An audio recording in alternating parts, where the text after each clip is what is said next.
Guys, just got a Thomas Bunk artwork in the mail. Always a excellent day when something like that comes in to your collection.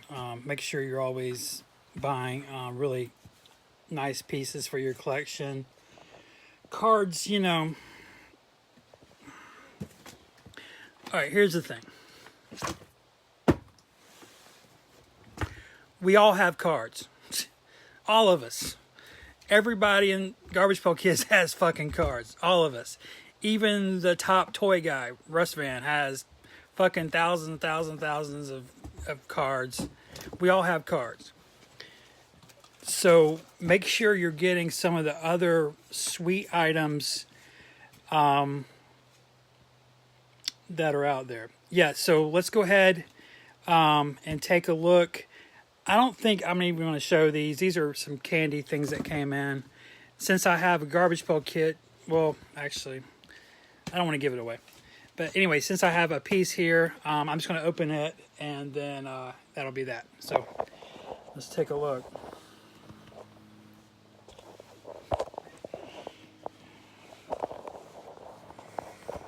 Set you down just a minute here.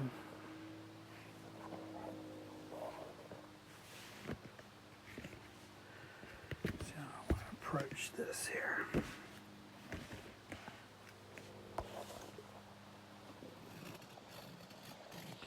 Nice little slit.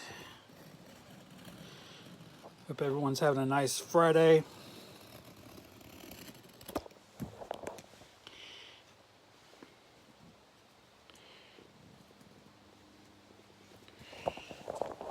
Sorry, taking a little slow here and ceremoniously slow.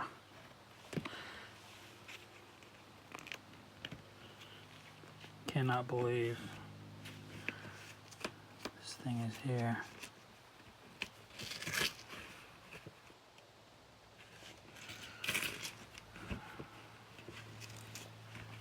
Past couple times I forgot to check the package for other little freebies and stuff, because Tom is really good about that stuff.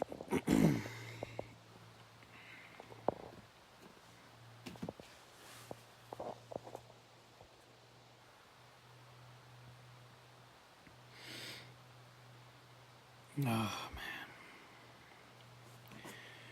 Original artwork, certificate of authenticity, title piece, mutant eggs.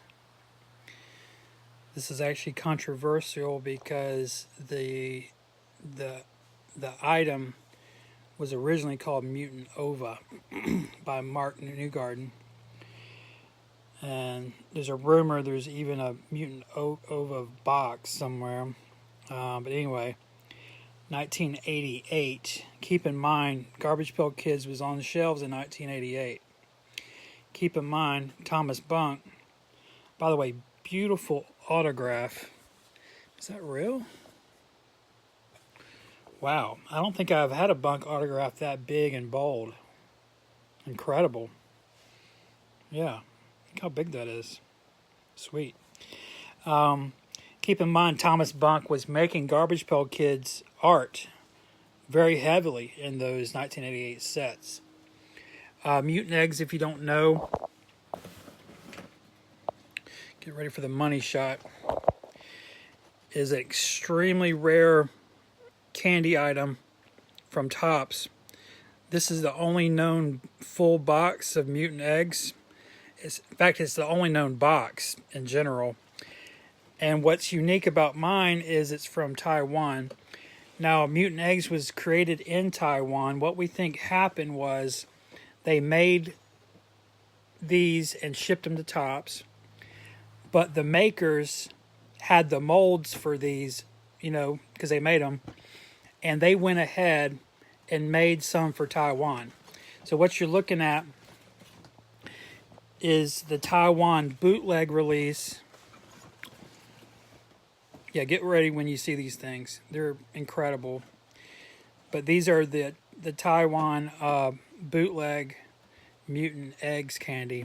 Never been seen. There's the hand.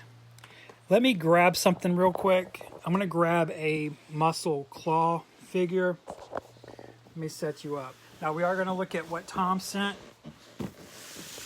but I just realized I should have got out a something else. So, give me 1 second, guys.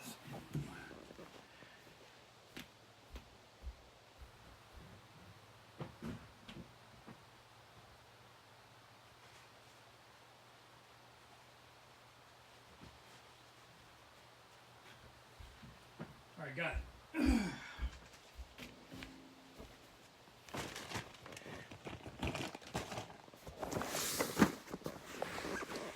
So I wasn't quite prepared today.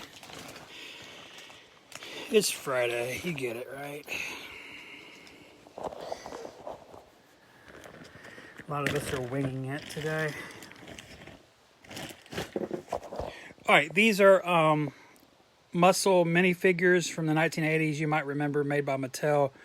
I think we pretty much all had those. You agree? In fact, I remember in second grade, I would take, this is not the one I had. I don't know what happened to my old muscles, but I had a claw that I would take to second grade in my pocket. He was like my little friend.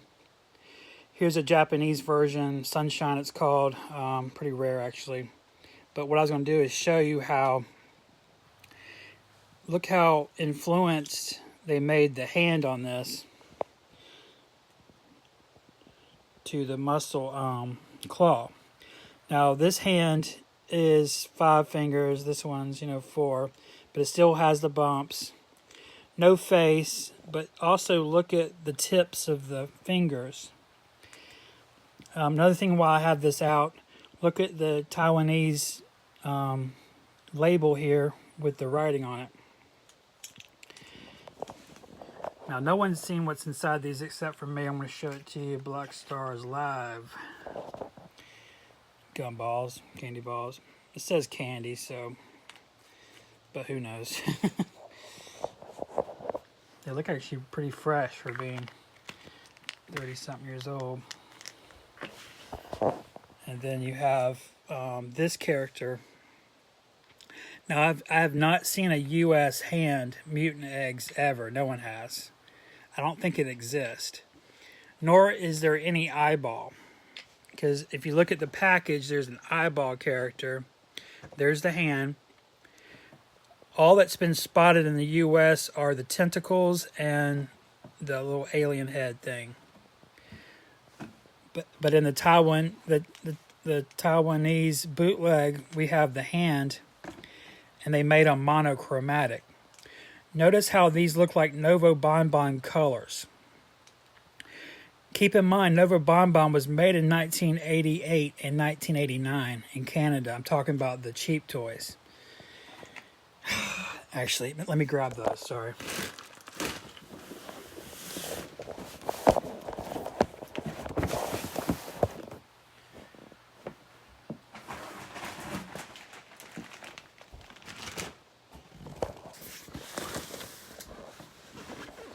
You got to understand, all this shit was made by the same people, okay?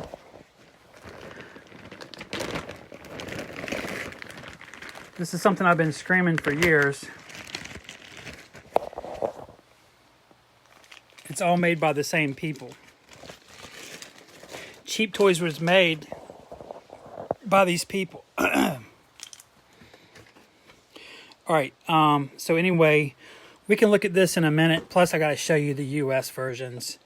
But yeah, this should be a color rough for Mutant Eggs by Tomas Bunk. Holy fuck, I've been waiting years for this. Yeah, I'll put you down.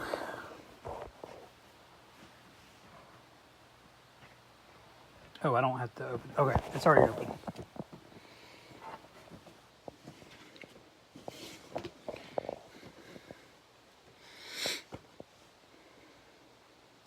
In candy history, this is a pretty big event.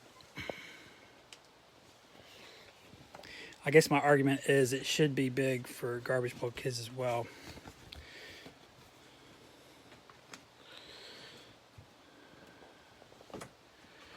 All right.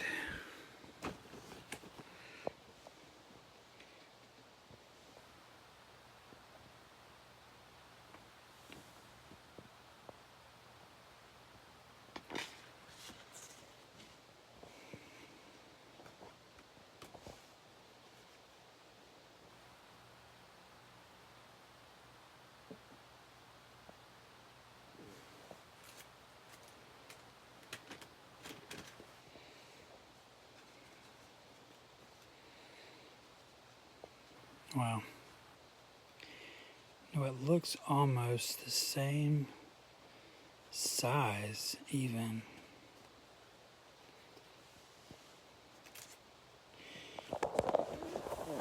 I'm gonna have to, well, I don't know if this is archival paper. You know what? I was going to, no, this is it, Spartacus. This is it. I'll ask Tom if, I mean, I'm sure it is archival paper. Actually, I'm not sure at all. I'll ask Tom. I was going to cut this because it looks like I could just slide this on top and it's a transparency. You know, when he would do his paintings, because he did the painting, right? The painting is in Taiwan. It's not coming back. No telling what happened to it. When he did the painting, he would trace it again, so it should all line up perfectly like that. But I don't want to undo this yet. Absolutely stunning. I can't believe it. Yeah, mutant eggs are extremely rare in the candy world. Everyone that's ever come up for sale on eBay, I've bought. And I've been doing this for 15 years. I'm going to show you every mutant egg that's ever come on the market right now. Okay? This is a 15-year hunt. This is what I've come up with. Okay, these are the U.S. Okay, here's one. Here's one.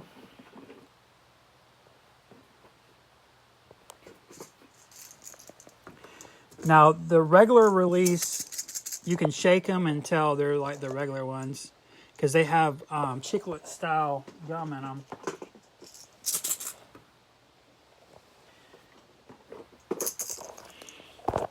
These guys, he doesn't shake because he's empty, but he's one of these. The bubble gum. Here's another one. All right, so these are U.S. So it took me 15 years to find 6 of the regular ones. 15 years of work. And there's never been one that I didn't buy that got past me. I bought them all. Now, one of the coolest things I found besides the fucking full box from a bootleg Taiwan box is I found the prototypes. These were given to a dealer. His name is Danny. He was a Topps dealer who would go around to card shops like a salesman, and these are the salesman samples. Now, what you'll notice is these say bubblegum. These say candy. These, you're looking at the only 2 known, they're not prototypes, they're, who cares? These were never released. These are the candy versions.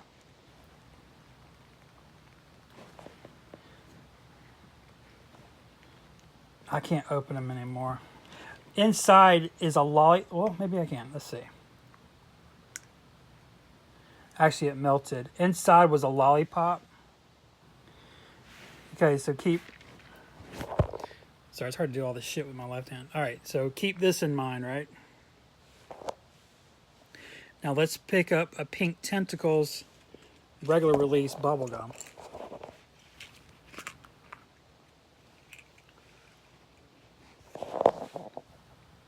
Okay. Yeah, that's a shame that melted. I'm telling you, everything in my fucking house melts. I keep it on 68 degrees because I have to live at 68 degrees. And that's just how it is in Georgia. I mean, it's just so humid. It doesn't matter what the air is set on. It's humidity issues. That's why I typically take candy out, and these I'll take out. Now that I see that they're melted, I'll just clean that out. Yeah, this is 15 years of hunting obsessively for mutant eggs. It's all come down to this. Just scored the color rough. There is no final art. Final art was sent to this country and it's not coming back. Same as cheap toys. Tom Bunk will tell you he did not get his art back. And I compared, if you're just tuning in, I just compared the Taiwanese bootleg hands to muscle toys. Absolutely fucking incredible. Just to see these, you have no idea what you're even looking at. You're talking about some of the rarest candy items from the 80s. Like fucking holy, just owning one is a holy grail, in my view. I mean, you can like, they usually go for like $70 a piece. So it's like, you can put a price on them, obviously. But, you know, I would never sell this bootleg box. I mean, goodness gracious, like no one else has it, you know. This was bought from a dealer, by the way. This was a Canadian dealer who had ties. I don't know what, he was like a toy dealer. And he has so much protos. His name is Mark. He's on eBay. He's a huge, you know, seller. So what I love about this, and what I find so just endearing about this piece, and I'll end here. It's so just like every boy, especially a boy, every boy that's ever drawn something, you've drawn shit like this. It's so primal. It's like, you know, like a doodle. Like the first thing I draw if I'm just like bored or just sitting like in class back in the day, I would draw an eyeball. You know what I mean? Like it's so, like our minds, or at least my mind, it always goes this direction. So if I'm just sitting around like on a blank sheet of paper and, you know, I don't have something I'm wanting to draw, like I'll just start drawing like little eyeballs and like little monsters, you know, with creepy hands and little octopus, you know, alien-like features, and, you know, everything a kid draws, especially a boy, will have sharp teeth on it. To me, this is just so, it's so just at the instinctual, you know, it's just boy and 80s, and just, I just can just relate to it on such a, just a basic level. And it's cool to see Tomas Bunk take, you know, these these images that we all drew at some time. I've even drawn cracked eggs with like little dinosaurs coming out of it. You know, I've drawn all this shit before, just on my own. You know, that's my point. Is it's just, but to see him actually put this to something that was on shelves. I mean, imagine seeing this in 2022 in a gas station.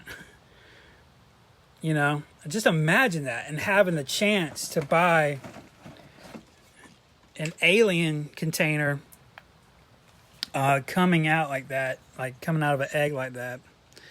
How cool is that? You'll never see that again. Companies won't allow the artists' minds to go this direction. They won't let these things manifest in a commercial space. These ideas that we all had as boys, they don't come to light like this. But for a special time in the 1980s, in the late 70s, and the early 90s, for a short time at Tops, they had the right art director who knew the right people, who was around other like-minded people, and they were able to pitch these weird ideas, right? But somehow we get them right. Like mutant eggs. Yeah, I would love to eat candy out of that. Yeah, I totally understand it without understanding it. That's the beauty of it. It's just, it's beauty, horror, all of it. It's just, man, you know. And just to see what came from this. Someone had to make a mold of this. Can you imagine taking Mark Newgarden's fucking crazy idea of making a tentacle candy alien, and then someone having to produce it? Because Mark Newgarden, he didn't make this. He made the idea. It was his concept. But people agreeing to it. And then having executives agree, okay, we're just going to trust you. Just incredible if you think about it.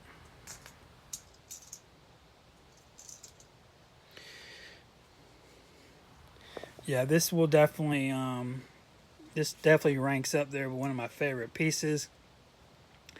I don't have much candy production art. I do have some pieces.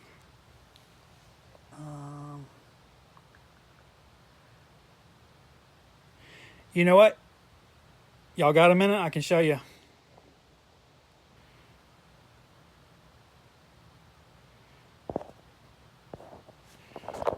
Here, I'll grab it. I can see it. It's under like a couple of bins. I can get to it actually pretty damn easy. All right, let me go grab my other candy original production art.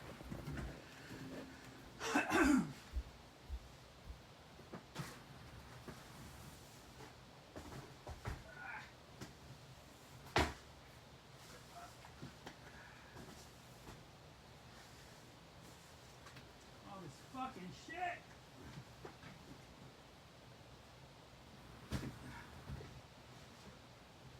Fucking Mark, you got it. All right.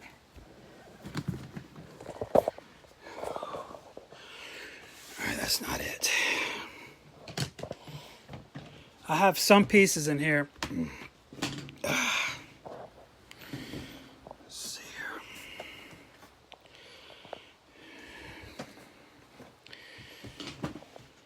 All right, these are you remember the beer cans called Chug-a-Lug candy from Fleer, 1985.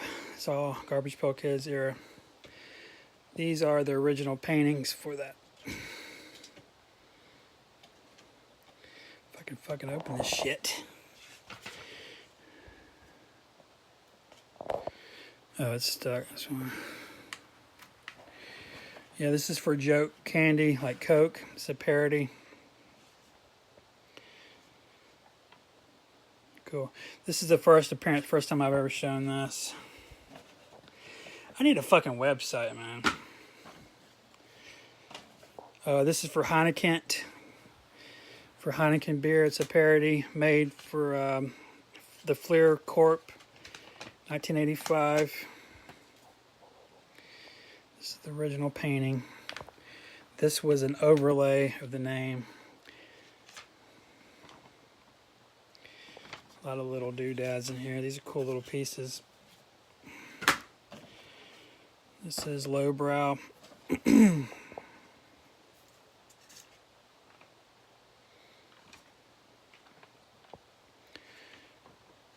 Cool, man. Also have some serial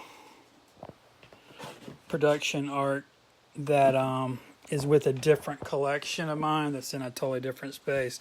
This is by Gary, who did Leaping Lizards. I want to see if he can sign these for me, actually. I need to confirm those are actually real. They should be, but... yeah, so that's what I mean. I don't have like a ton. I don't have, yeah, this is it. I mean, I'm trying to think if there's anything else that's actually candy based. This don't count, but I can show you this motherfucker. Oh, God.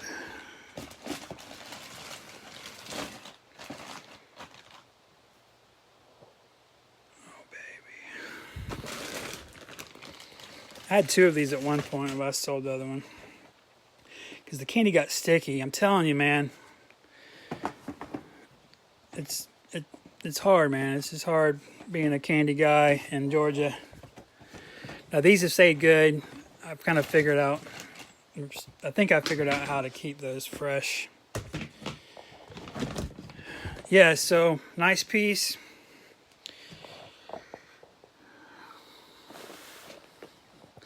Yeah, I consider Mutant Eggs as tier 1. I have my candy in tiers. Like levels. This is actually a Canadian, this only known example. This is Dirty Laundry, but this is Binge Cell, which is French for dirty laundry. I have every known Willy Wonka candy container, every known fire hydrant, you know. Yeah, this stuff was all out when Garbage Pail Kids was out. You might remember some of it. Yeah, I don't feel like getting into all these. It was mostly going to be about that. But since it's like candy production art from Tomas Bunk, I showed a couple other shit. Yeah. I did notice there is no freebies this time. Oh, maybe there's one. Oh, here we go. Never mind. Thanks, Tom, man.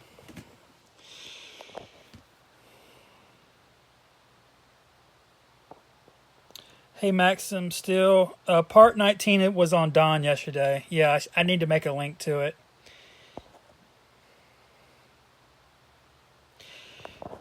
Yeah, candy won't last, but the plastic will. Absolutely. Plastic won't keep forever either, but yeah. I know, yeah, obviously.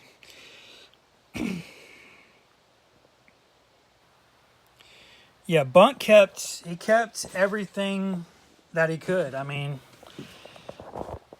thank God. I mean, it's just fucking incredible, man, that he still had this. Honestly, I've been wanting to ask him about this for years, but I was always scared. I don't know. I have weird things, but I finally got up the courage to ask about it.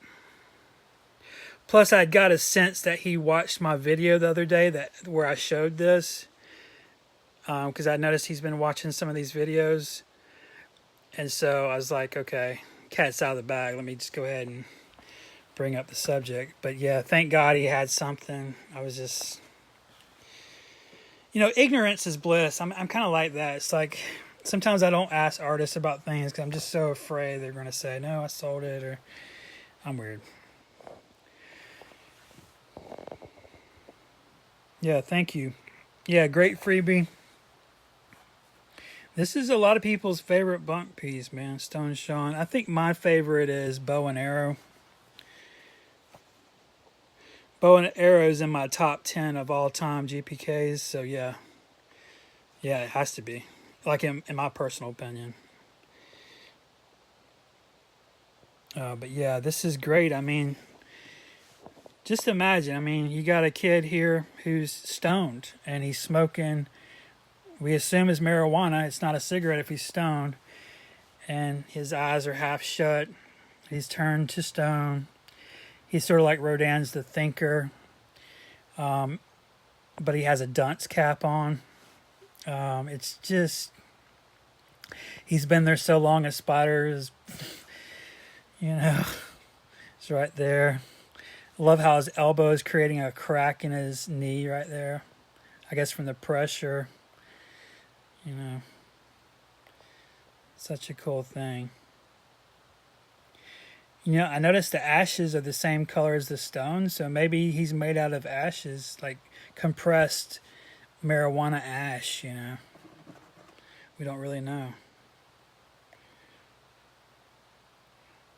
Yep, number 90. Series 3, man. I remember it well. Yeah, I don't honestly remember Mutant Eggs being out. Now, on the fly, I call this a regional release, meaning this was only available in just parts of the U.S. It wasn't a mass release. But calling it a regional release isn't really true. What I've learned from talking to these dealers is they would go around to different shops and basically pitch these candy containers to them to get them to make an order. So instead of calling this a regional release, it was more like kind of like a special order release, or like we don't even have words for what this is. So I guess I'll make up some terms. So so that's kind of what the deal is. This was something you couldn't find in just any store. You had to basically find a Topps sell sheet catalog, whatever, or know a dealer and order it. Like a special order to get something like this. But yeah, these were not popular at all. They just weren't out there at all. But stuff like this was mass produced. And you could find this in any state, anytime, because stores like 7-Eleven, Woolworth had contracts with Fleer and Topps to send them these types of items. But these items, I'm sorry, an item like this was not on the regular table. It wasn't a classic, fucking, I don't know the words, man. It wasn't like on this level. But I still put mutant eggs with tier 1s. That's a 1990 Willy Wonka Bumbles. Has little bees in it in a hive-shaped container. This was a sequel to the 1989 Willy Wonka Guppies, which is an aquarium instead of a hive, and has little fish. The aquarium sand is actually colored sugar. These are bone shakers. These come from Canada, New Zealand. These are like the foreign version of Mr. Bones. Pretty rare. Actually, some of these sell for over $100. Purple is definitely one of them. You don't see it every day, so I have them floating around. I don't have enough room in here for anything. This is a huge section of dirty laundry. Definitely. This is another one of those hybrid regional releases. Not every store had dirty laundry. You had to special order it. It wasn't on the main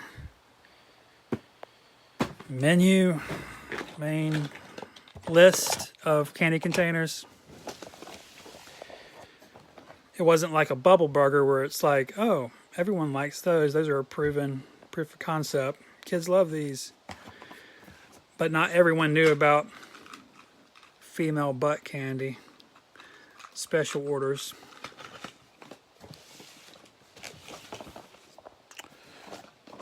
One of my favorite candy containers of all time while we're in here are the UFO candies. 1978 Breaker Confections later became Willy Wonka Candy Factory. All kinds of variants. Here's the second edition called Flower Fire, 1979. Yeah, man.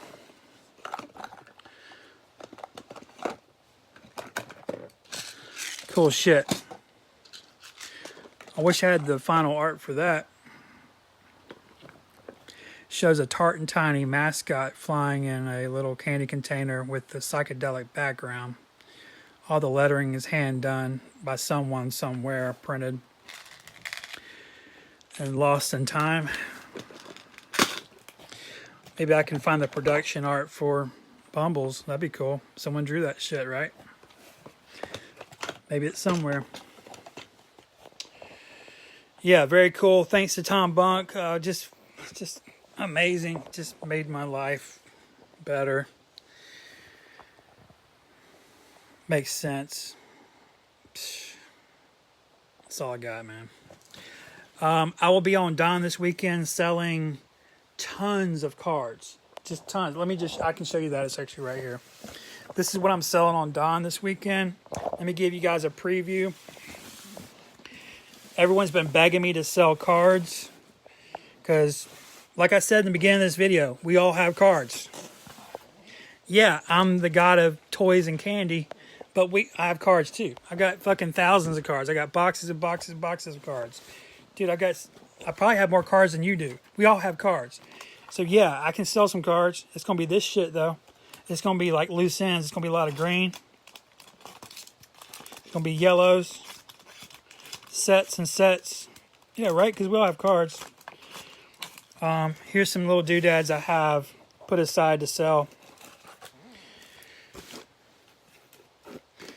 And I can wrap up shit as good as you, if not better. Chrome, everyone likes that, I guess. Golds. Gold. Golds. C cards, golds. Purple wave. Alright, so this is just some stuff I'll start releasing this weekend. This will be this weekend sales, is this stuff in this box. But every weekend I'll list more waves of stuff. But this is this weekend's wave. Hopefully I can get through it. It's pretty annoying to sell this many different units. I'm probably looking at least 40 units. That means 40 different listings. That means 40 different buyers or 40 different deals. That's a lot of work to keep up with. So I don't know if I can get through even this whole box, but definitely going to try. Because it all leads to this. The sweet stuff. Russ fan